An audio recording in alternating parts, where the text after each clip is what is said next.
young person from Bhopal went to California to study social entrepreneurship.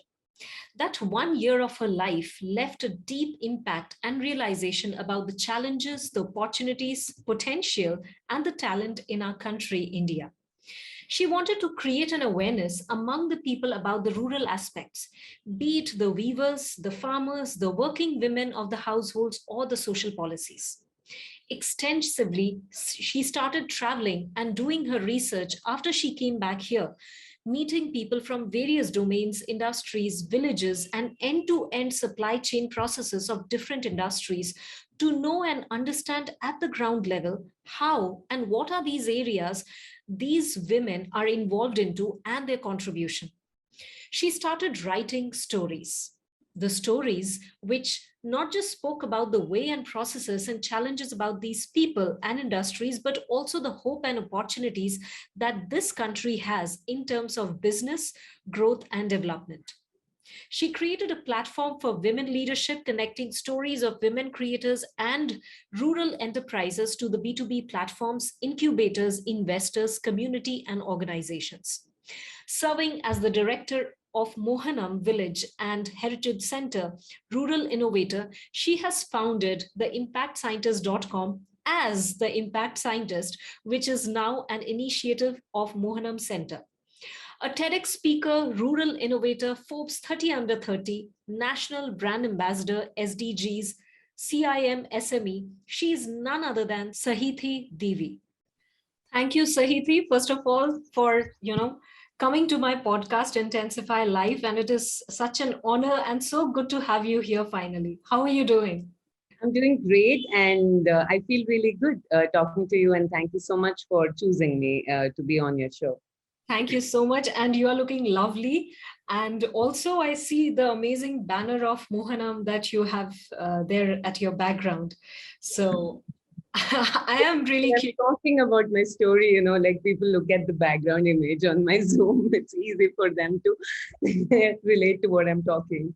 Yes, absolutely. So I'm curious to know, impact scientist. This is the first time I'm hearing such a word, which actually is impactful. Because when I heard it for the first time, it was like, wow, what is it? So it intrigued me and I started looking for more on it. And then I happened to know, okay, this is the person, okay, she's doing amazing work. So let me just get in touch with her. So let's begin by asking you, what is impact scientist and what does it mean? Impact scientist from the bird eye view is nothing but a story of a storyteller. I want to be like the best storyteller in the world, like the most impactful. I want to keep finding stories and keep finding people who are finding stories.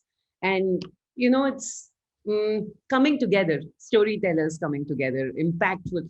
So what my goal was when I quit my job, how can I keep finding impactful stories, like how there's no end to a scientist, right? But then I'm not a science student, or I'm not, but the fact was, because I was in the social impact space, because I had worked with so many NGOs and SDGs and on field with the communities, I saw that there are so many problems. Like you take one goal, you go jump into the goal, it's a huge ocean, like the magnitude, the paradigm of each problem and the complexity behind and around that each small issue that we pick socially is very huge. So it created an impact for me. So how can social impact, or how can I impact the communities? Or how is the community impacting us in which we are living? How can we contribute? So all these things confused me. They made me curious. They made me feel like I'm stupid. I'm not doing enough. Or at one point I felt, why did I do masters and why am I doing stories? But then my masters is what is helping me tell the impactful stories better. So I had to find what my heart says, and that is keep finding for the stories. And I want to write the stories which are aligning with the sustainable development goals. And I don't want to stop doing that like a scientist. So I'm just like a scientist of impact. and there is no organic, like there's no structure or process or a streamlined operation to impact scientists. Now it's a initiative of Mohanam. I merged impact scientist with Mohanam, and I'm working as a director of Mohanam now because we both are doing the same thing. And if I'm associating myself with Mohanam, then there's no point doing it separately, collaboration, goal number 17. So yeah, like it's very hard for me to explain what is impact scientist, but it just came to me. Impact was my favorite word because I want to create an impact in life, but I don't want to stop doing it. I don't want rules and regulations around it because the society does not function with rules or with a process. A company can process like that, an educational institute can process like that, a corporate can process like that, but I didn't want to process like that. I wanted the whole process to be pretty organic. I learned from my mistakes. I made mistakes. I failed. I got so criticized for being in the social impact space in the first place. Why did you spend 50 lakhs on your education and why you're writing stories? This is what was being told to me the first 1 year by many people. But then, it's a journey of impact. I'm so happy for people who criticized me. The impact is more. Yeah. Oh my God, this is something so interesting. Of course, this is one of my favorite word as well, impact. And you said it's not easy to describe, but you actually described it so beautifully and so simply, right? Of course, the last point, especially which you said, you spent so many lakhs on educating yourself outside India. And here in India, you are coming and telling stories about the rural women, about the initiative, etc. So this is the twist over here. I would like to ask that what made you choose, okay, because I think you went to California and then Yes. you studied the social aspect of it. Can you shed some light on that? How did this journey began, actually, where it triggered? Uh, uh, Actually, my 1 year in San Francisco was the most impactful for me. That 1 year in San Francisco made me realize how much I love my country and how much my education actually pointed me, because all of us were social entrepreneurs, 60 of us from 30 different countries. Only two people from one country were allowed to be enrolled in that course. So everybody went back, almost everybody went back, because not just me, but all my colleagues, like all my classmates, are back in their own countries doing something similar, or something in their field. Like I am into my space, local economy is my space, but they are doing, like, say for example, they are in education space or they're in healthcare space. It depends on their interest. But it was my 1 year in San Francisco which kind of pointed me towards like the global diversity or social innovation, sustainable development goals, and so many sustainability was a subject, social impact measurement. So these things, when somebody is teaching me these things, I'm imagining my country. Like I'm imagining my country because I don't know anything about United States and how the social fabric is. So when somebody talks to me about hunger, I think about our villages, because I've lived 15 years in Bhopal, which is North India. And then I came back to Hyderabad and then Andhra. I was in Sri Lanka for a few months and then San Francisco. So, and now I'm in Tamil Nadu. I'm on the border of Tamil Nadu and Pondicherry. Like Auroville is governed by, it's an initiative of central government, but it is in between Pondicherry and Tamil Nadu. So there's both. So now I feel like I don't belong to any state, or I belong to every state. But as a whole country, like I could see how the country looks from there, from SF, how our problems looked. When I did the case studies, when I spoke in the group discussions, when I heard about, like, so many, already there are so many structures we can follow to understand the social problems. So obviously I waited for my grad, although it's the best year, 1 year of my life, the most memorable, learning wise, personally. I had a lot of good time. I learned a lot. I traveled a lot within the US and I met the most amazing people of my life.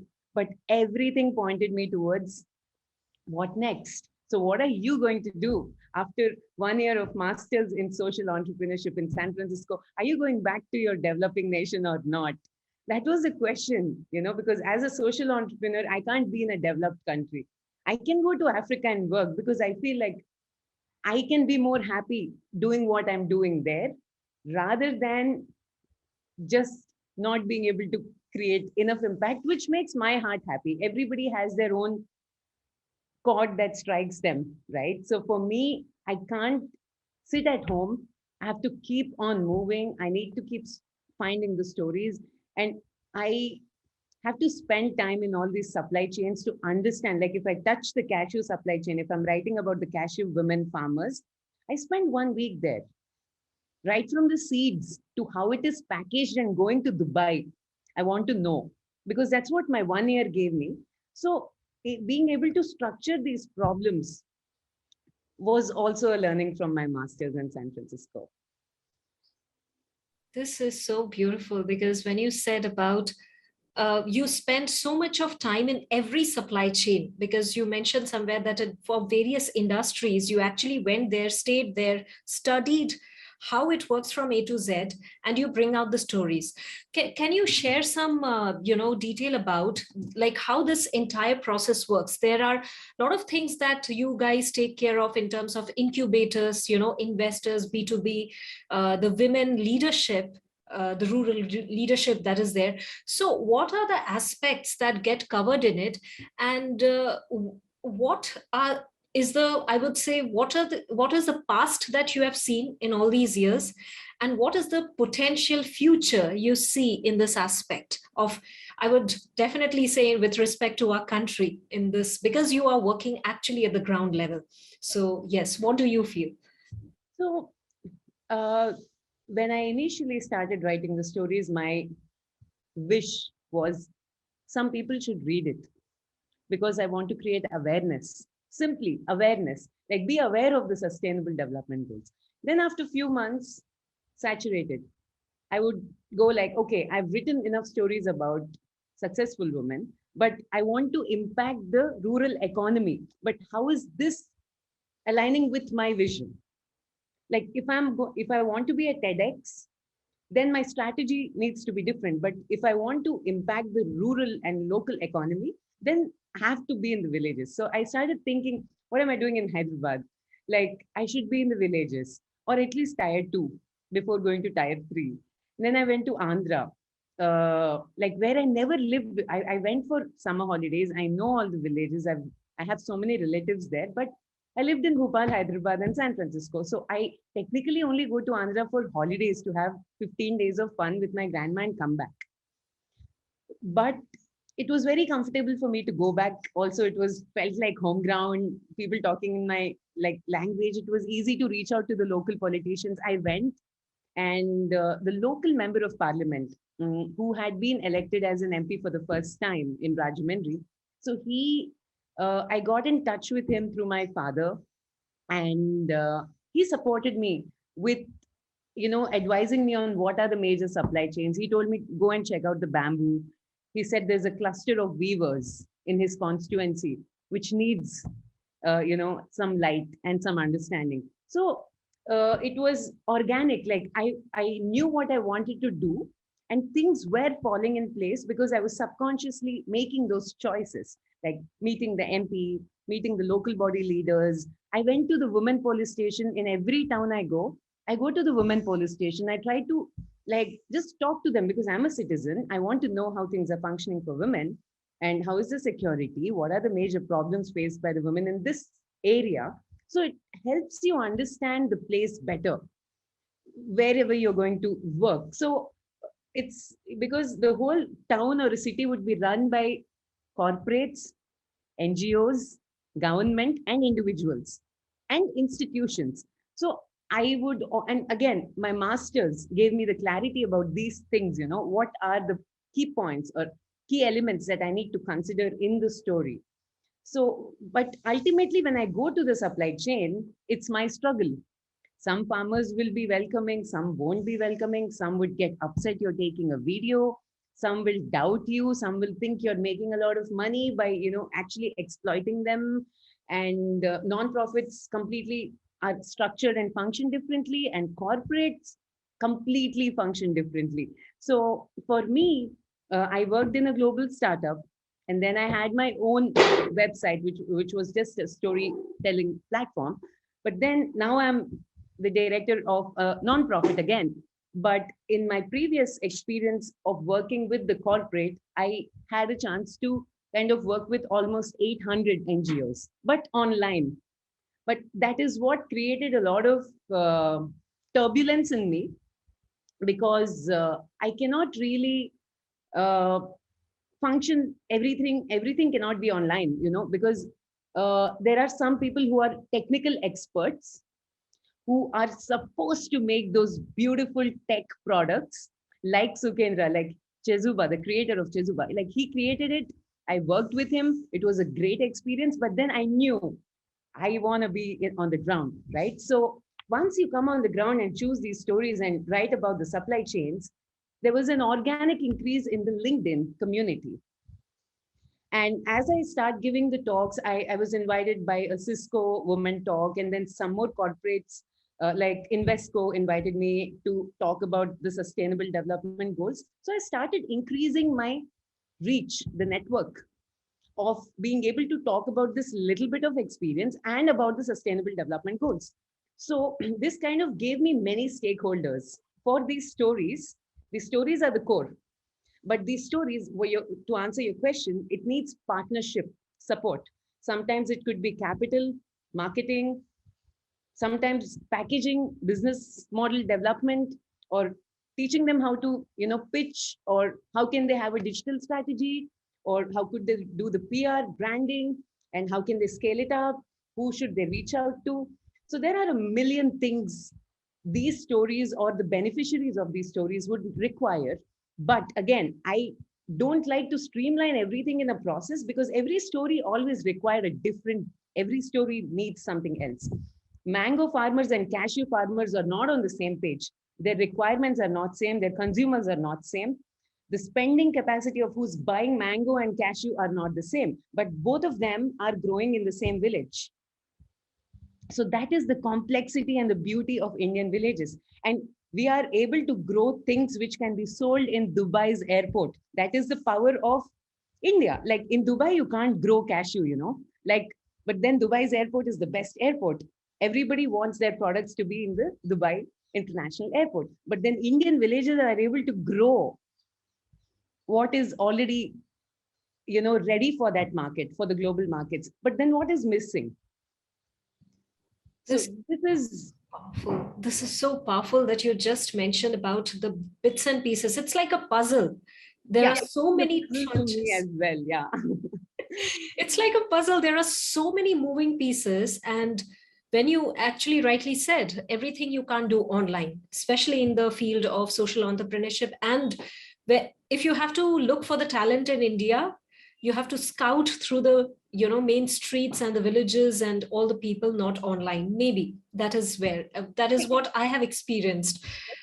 So when you were saying this, if I may share a little experience of mine of the project that I'm doing R&D, it is not purely related to the rural women, but there is something I'm doing in R&D and bringing up a project where this home entrepreneurs are there. It could be anybody, be it the rural India or the urban India, but typically who are the home entrepreneurs? It is the mother, grandmother, sister, even the men of the family.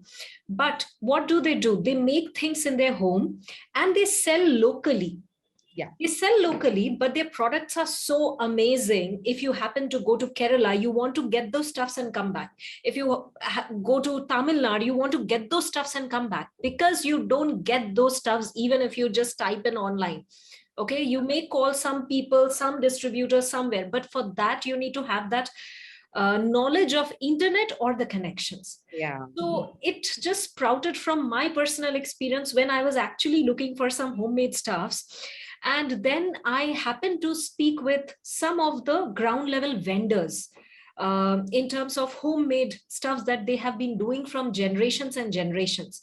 And then I said, Bhaiya, why are you not, putting these stuffs online? These are the companies, big platforms are there. वहां पे आप डाल दो. So they said, Madam, कैसे करना है नहीं पता. And they said, so this is the repeated pattern that I happened to meet, listen from the exact vendors from Karnataka, Tamil Nadu, Gujarat, Hyderabad side, Maharashtra, everywhere. And then I realized there is such a huge gap between the talent of the in the country and the potential, the power to expand in terms of business, in terms of lifestyle, in terms of expansion, in terms Quality of of life. the growth, Yeah. basically. Yeah. So what you rightly mentioned, that these stuffs are growing in India, be it cashew, be it mango, be it some things, but it can be displayed in the international airports of the different countries in the world. That much power it has, and there needs this bridging is there. But now coming to the point of the most crucial element that you just spoke about is the awareness. Yeah. Because I understand the biggest pain area is maybe spreading that awareness, because just like you mentioned, the cashew person requirement and understanding is completely different than the mango people out there. So let me ask you, in this context, when you actually first began, right, of course the personal things were different, but when you were actually went on the field, apart from what you spoke, you went to the police station, this understanding the every aspect, what have been the constant pattern in the challenge spreading the awareness and getting the information from there? I actually got this from Rajahmundry police station. The whole, the first 6 months in Hyderabad, I wrote stories. And then when I came to Rajahmundry, I was so restless.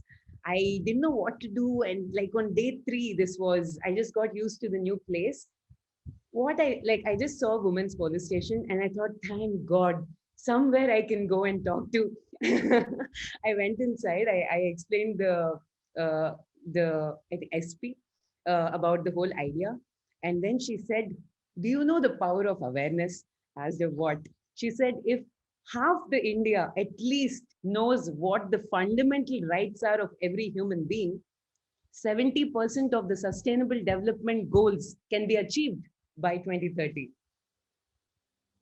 That's the power of awareness. We don't need solutions, we don't need services, we need platforms to create awareness about what already is existing, to connect the right creators to the consumers.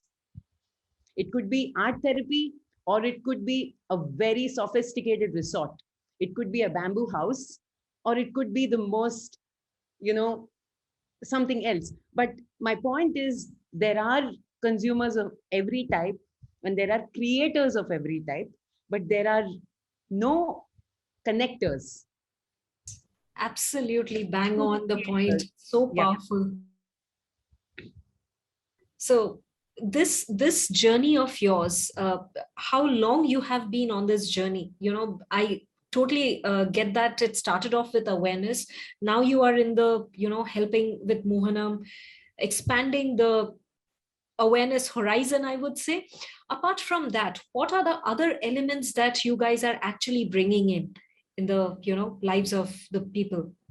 So my horizon was very funneled into sustainable development goals, creating awareness, finding the stories, getting the right partners, and then immediately searching for another one. So initially, I wrote stories, and then I wrote stories with design thinking integrated into it. And then I actually got into sales.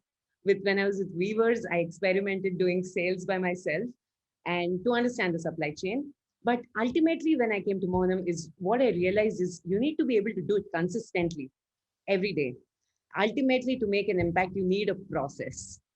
You can be inorganic because Mohanam, out of all the organizations I interacted, uh, resonated more with me and my personality and the work which I did and want to do in the future, because rural women, artisans, sustainability, innovation, and then 21 years of legacy.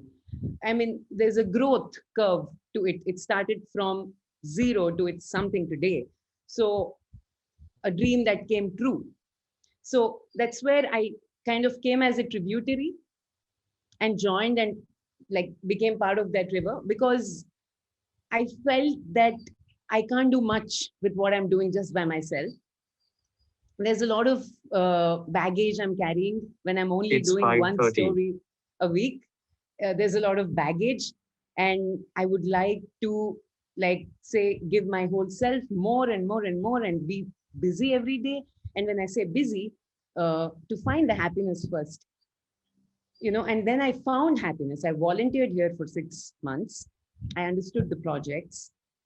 Then now it's all about, reaching out to the major goal of Maunam is to transform the life of youth and women using culture, art, and heritage.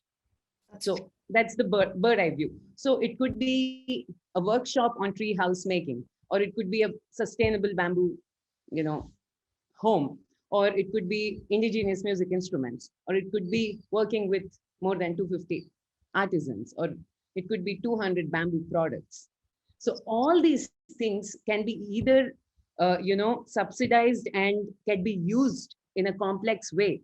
The beneficiaries are the artisans, the villages, but it's also a cross subsidy. It's people who are coming to experience, even their quality of life is getting enhanced, because it's not just like a give and take experience, it's an experiential. You're not just doing tourism, you're doing rural experiential tourism using culture and local resources to impact someone. So it is a very complex and organic thing, but it's a hybrid. So I felt that if I come here, I'll enjoy. So And you yeah, spoke about baggage, right? And then you volunteered, you went all in. It was not something that you were doing in installments or just like a part-time or something. So when you speak about baggage, what do you mean by that? baggage is knowing problem. Like, being on field is emotionally super draining process, because one good thing is in my life, I was when I was in Bhopal, I was studying in Delhi public school. I thought I'll become a skating champion, and I was a national skater. I represented Bhopal, went to Delhi in my 5th, 6th, and 7th standard. I went for nationals, and I thought I'll become a skating champion basically. But my parents put me in a hostel because of so many reasons. They were getting transferred to different places, so they didn't want me to move around, and they wanted me to be in a boarding school, experience it. I mean, my brother never went to a boarding school, but I went to a boarding school from 8th class. So that gave me uh, the power to interact with anyone I want. Like, I can just go talk to anybody, whichever state they're from, whichever gender they are, whatever age, whether it's a senior or junior, I can just go and talk. So that gave me a lot of confidence. But once you get the confidence, still there are some things instilled in you. You're brought up in a certain way, and you're seasoned to be a person. Like, your family is seasoned to be in a certain way. But now, like, sometimes I don't even wear chapel inside Auroville, and I'm living in a bamboo house. I exactly know how much money I need to be happy, and I totally understand now the fact that when you die, you don't take anything with you. So it's more about your present, and the journey is always inside you. Like, traveling means how much are you able to go inward through the external. So there was a lot of spiritual conscious, I mean, there was a spiritual expansion. Like, my consciousness kind of expanded because of the emotional draining. And when I say baggage, you tend to see people tell you they're hungry, they want money, they're not able to sell, they've given their 50 years of life making saris, but they're, people are coming and negotiating for 50 rupees. They're okay to spend 200 rupees in a popcorn watching a stupid movie, which you don't know will turn out to be good or bad. But you want to buy a good sari which a weaver has created. There you want to come and bargain and show your power to the weaver. But then women only have the power to, there's a difference, like, women in rural areas are spending differently, women in urban areas are spending differently. Again, there are so many impacts on consumer behaviors. So all these things used to depress me. By the time I go back home, I know I can do so much, but I can't do also. There are limitations. I'm one person. When I was doing Impact Scientist, there was one person doing all this. I learned how to make a website by myself. So that was the baggage, and then still people don't believe you. They'll say, why are you doing what you're doing? Why are you writing a story? Why can't you go back to your job? Like, why are you not making money, for God's sake? So these are the things. This was the most, like, I still hear those words where people would say, why are you writing stories? Like, why after all the US? So this baggage actually created me into, like, I love myself now. I'm not scared of anything. I am not scared to lose anything. I'm ready for everything. So that baggage is what created me. This is so powerful, and there's so much resonating. So, I mean, this is actually the fact. And you, with at such a young age, honestly speaking, at such a young age, you actually went out. When I say went out, I mean to say your inner self as well. You actually looked inward, went out, and you actually started to find who I want to become. You were actually, after that clarity and about helping, you were more for other people than yourself. Yeah. So that thing at this young age, this is not easily, I would say this is not easily seen. And what you have done over the period of time, like, of course, the list now it is there, but I'm sure at the beginning your journey would have been like hell, because Forbes 30 under 30, TEDx, and then being the brand ambassador, then everything fell into place. But you being such a young person who is taking the initiative and doing so many things for the women out there, uh, based on this, I have a question. Do you feel or do you see there is a shift or there is a change that is happening or is coming in the Indian set, I would say, or Indian marketplace awareness, and especially I would say during and post the COVID era? Do you see some changes about people coming back to the roots, understanding more, opening up a more? Is there something that you see the change, because you have been seeing it from a very near place? Definitely. There's a huge shift in the last 3 years, I would say 2 years post COVID. Earlier, we used to talk about urbanization, and now we are talking about, I think in India, more than 5,000 or 5 lakh. I'm not sure about the number. It's either 5,000 or 5 lakh villages got enabled with Wi Fi and internet because everybody went back to their villages during the lockdown. And the village which I was living in, Malkipuram in East Godavari, before coming to Auroville, there were they were all, the whole houses, like the whole community, were having their kids back home, and everybody was working from home, and every house had Wi-Fi. So everybody would be like, was talking about how the whole village is having Wi-Fi now, and all the cool kids who are not in the village are finally back after the pandemic came, right? So then they understand that, buying processed food, or what kind of brand of clothes you're wearing, like the sari. So after working with the weavers, now at Mohanam, we are working on a campaign called Sari Revolution. So Sari is coming from, like, in the Indian flag, if you see the chakra, that's the weaving chakra. That's from our weaving thing. So the cotton industry employs the largest number of people in India, and it's one of the biggest supply chains. And it is one of the oldest skills. It's a heritage of India. And in my research with 150 weavers, I did not even meet one single weaver who is training their kid to become a weaver, which means after 50 years, I bet you will not find handloom saris. Everything will become museum pieces. So I took it as a challenge. I said, okay, maybe not every day, but 98% of the times, I am wearing only saris. And am I buying new saris? No. I have more than 70 to 80 saris right now with me in Auroville. And and when I came to Auroville, I came with 2 suitcases. I just left everything and I moved in here. It's been 1 year. Now I applied for my Auroville citizenship after the volunteer. So I'm going to be here for good. But I have saris of my grandmothers, both my grandmothers. I told them about the concept. My grandma passed away last year. So she actually won a tennis championship under 60 in a sari in Chennai. So that, so these kind of stories my grandpa told me that, there is already. And so he got me 20 saris of my grandma.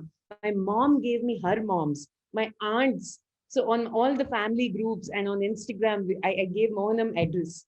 So people, my relatives and friends, and the friends who are boys, they are bringing their moms saris, and my girlfriends who don't wear saris much, their moms are also giving me saris to wear because I'm wearing it every day, and we are doing this initiative. So now I'm in abundance of saris. Like, I don't think I'll have to buy a sari ever in my life. I met the governor for one of the event which Mohanam was hosting. We celebrated the Pongal in the governor residence because we are a cultural center. She asked me, what can I do to support you? I said, ma'am, I need your saris. I just need your saris for this campaign. So, there's already a circular, like there is a Shakti, which is there in every woman, and the moment I started wearing saris, there's a way people are receiving me, or there's a I don't know, there's some kind of power. It's like wrapping around the history of India on you.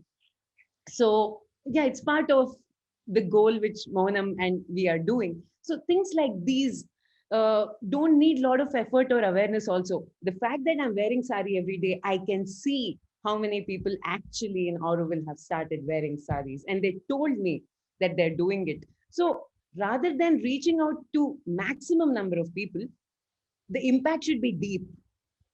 If you're reaching out to 1 lakh people, and if you're able to change, like say 10 people, the effort you're making to reach out to 1 lakh people is more than the impact you're creating. So it's better you reach out to 1,000 people and impact 150 people. So that way the government is doing well. Amazing job. Make in India is what brought the whole local fever. So I'm not political by nature, but then without the Make in India campaign, how many people, because Modi is heard even in Man Ki Baat, right? It goes to every village, everybody on their radios, whether they have signal or not, they can hear. And he's talking about make in local. So it also gives confidence to the villages that they are being placed on a global platform. So on both the sides, work is done. We need more and more and more social entrepreneurs, because social entrepreneurs are always going to support the local economy. But at the same time, creating awareness will be great because we are increasing the consumption, which is local. This is I if you can just see, think about next 5 years or 10 years, the way things are changing, it feels like, India is under, of course, it not feels like, it is, India is under a massive change, and the world is looking at India right now. Yes. So everything you are saying, it's like giving me a goosebumps, because that is so close to my domain, and that is something I'm working on very dearly. And the thing about sari that you mentioned right now, so the other day we were having a discussion, it's that Shakti that is definitely there. But nowadays, young people, like you are also young, but I have seen younger people also taking up sari in a different fashion. Whether you wear it in a different fashion or not, it does not matter, but yes. And so many startups are amazingly coming up to save the weave, actually. So this has been an amazing, definitely a learning process as well.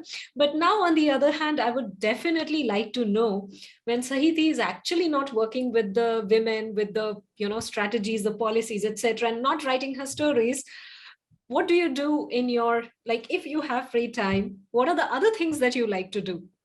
I write poetry, and right now I'm working on a book. Can you share some? Can you share one? Or yes, I would love to hear. So I'm actually working on a book called Pilgrimage to the Global Goals. Pilgrimage to the global goals. Wow. A And powerful name, by the way. this story is, so finally, when I met the founder of Mohanam, is when I understood that I'm not going to search for more stories. I'm going to be here, and stories will cultivate, they'll come. And this book is about him. And yeah, and this poem is part of that journey, I would say. Um, this has no name, not even love. This is a divine companionship.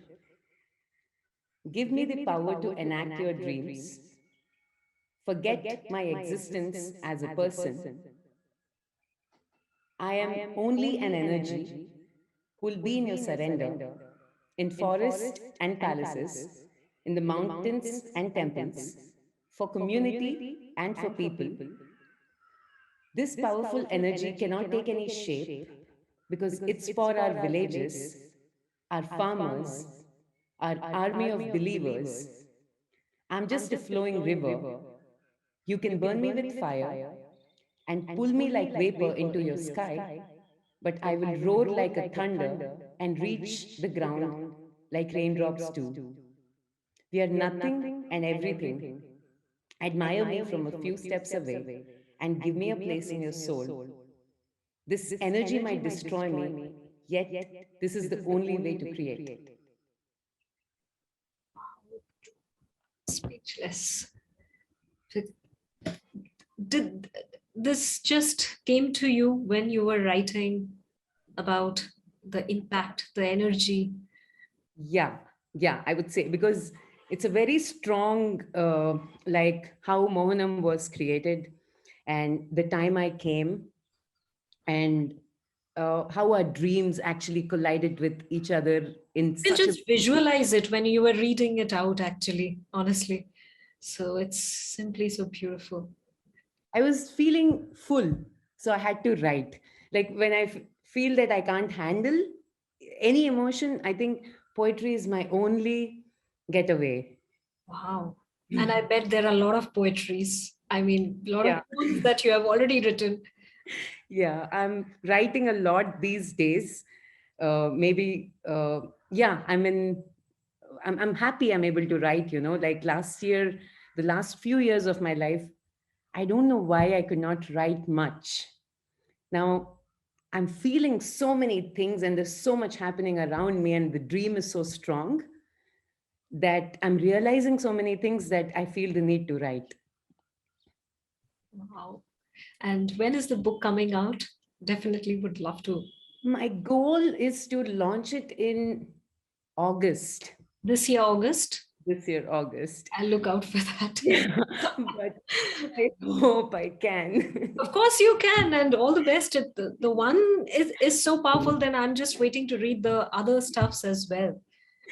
It's Thank so you. beautiful. This is definitely another, from skating to poetry to Yeah. social entrepreneurship to, I mean, amazing. If not an impact scientist, then what would Sahithi be? Journalist. Oh, wow. I mean, I am impact scientist because I always wanted to be a journalist. And my dad, at that point, he was not okay with me being a criminal journalist going to Africa. I asked him so many things. Oh, my And goodness. I was too young, I guess. He said, "You're not going to Africa to do criminal journalism, like it sounds absurd." That's what he said. But ultimately, whatever I studied, I'm a journalist. I'm finding stories and trying to, help those stories. But yeah, journalism is the most powerful tool in the world. Like storytelling is the most powerful tool in the world. And I respect everybody. I love everybody who's finding stories. This is so, so beautiful, because when you say storytelling, writing, which you're already doing, form of journalism, and these all are the tools which is like powerful than sword as per that idiom. Yes. So this is just amazing. And what is your, current or upcoming initiative right now with, your project and Mohanam? So with Mohanam, we have so many on ground activities like experiential workshops. So people come here to either tourists come here, for example. A few weeks back, we had an activity where 20 students came from Hyderabad and they learned how to make a bamboo house. So something like that. So pottery workshop, ceramic workshop, kolam workshop, bamboo experiential farm. So bamboo artisans. So this is the main area where we are in. And when you talk of the projects, we are currently working on art and craft pavilion, which is like 12 kiosks on the campus where artisans can come and set up their skill. They can teach to the tourists who come. It's not just you picking a ceramic cup, but you can also learn how to make a ceramic cup and then you take it home with you. So now what we are doing is we are trying to consolidate all the activities and make it available to a larger audience, because till now Mohanam was all about creating, experimenting, and there is so much. As you see the activities on that, all the main traditional festivals are celebrated with absolute, like, somebody comes and explains the scientific value of that particular, and there is a steam food thing which is coming up, and there are majorly women related projects. For example, we are working on an incubator, a local incubator, which is going to make youth and women self sustainable, using the things which we already have here. They can learn how to make bamboo food, or they can take up pottery, or they already know what they want to do. We empower them. So now the goal is, how can we use these 21 years and my 4 or 5 years and so many other people? How can we bring all these things together for people to be self sustainable? Because now there are activities and there are projects, but the main goal is to make everyone self sustainable. So the incubator, the Oro local incubator, it's called local incubator, and it's like an innovation center. Anyone can come. They can start with volunteering just to understand what they like, how they are, what's their own personality, some self discovery, inward journey. And then you can realize, okay, these are the projects, this is what I like, I want to be entrepreneur. No, I don't want to be entrepreneur, but I want to volunteer for some time and go back to my corporate job. So you need to give, uh, you can't be like a strict incubator with a process again. So this project is very important because it involves youth, women, artisans, so many local businesses, our 21 years of data. So all this coming together is one big project. This is massive, and uh, this will shaken up a lot of the people who are actually doing the ground level work over there, and it will actually help so many artisans Yeah. out there. Yeah. So, and it will have a very long term impact, the way you guys are actually doing it. It's not a We were short doing term it very thing. slow, very Yeah. slow, making sure, like one Akka was working with us for 21 years almost. She was there from the conception of Mohanam, and she's very good at cooking. So now we helped her start her own restaurant, and now all the volunteers and employees go to her canteen and eat. So that is how organically we are doing it. Definitely want to scale it as soon as possible, but then we need those 10, 20 experiential, like, we need to experiment and understand what is going wrong, and what will work out for the community. This is so beautiful. So, before we wrap up, any particular message you want to give to the people? And I would say, especially to the youth of the country. India is the youngest country in the world, which is the greatest potential. The reason why the whole world is looking, the reason why our leaders are able to be very arrogant about the fact that it's India now, and it's not, and what India was and what India is today are actually the same, but how we are able to project it has changed. Not India. India was always like this. But now we have the chance of digital infrastructure, education, awareness, outreach. All these things are there for the youth. And when I say youth, it's still, I'm not talking about an age. Sometimes you could be 90 and be young at heart, and sometimes you could be 15 and behave like an 80-year-old. So there's no age. When I say youth, everybody with a young heart is what I'm trying to say, who has the energy to thrive. That is the youth inside you, not the age. I just want to clarify that.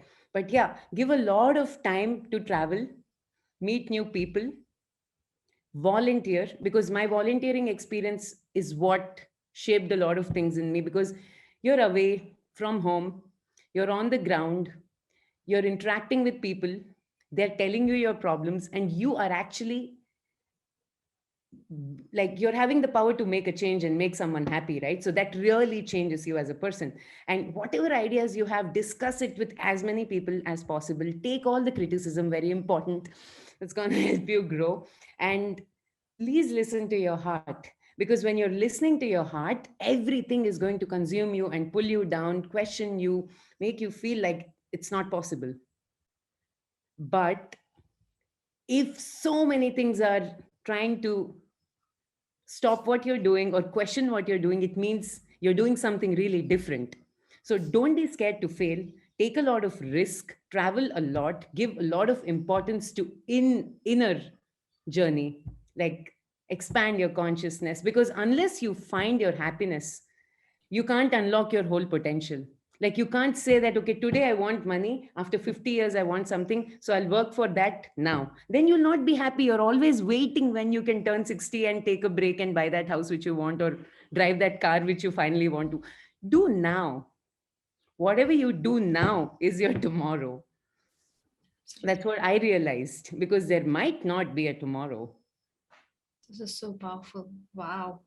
Thank you so much, Sahithi. You just, it was like a bang on thing that you just shared with your experience, your contributions that you and your team is actually doing. And of course, it's an eye opener for a lot of people who do not have the idea about what is happening at the ground level. Rightly mentioned the awareness, because a lot of people don't have the awareness. They can have big degrees, they can have a lot of experience in life, but it is something that is not working out for them. So thank you for bringing in that awareness, and thank you for such a lovely conversation.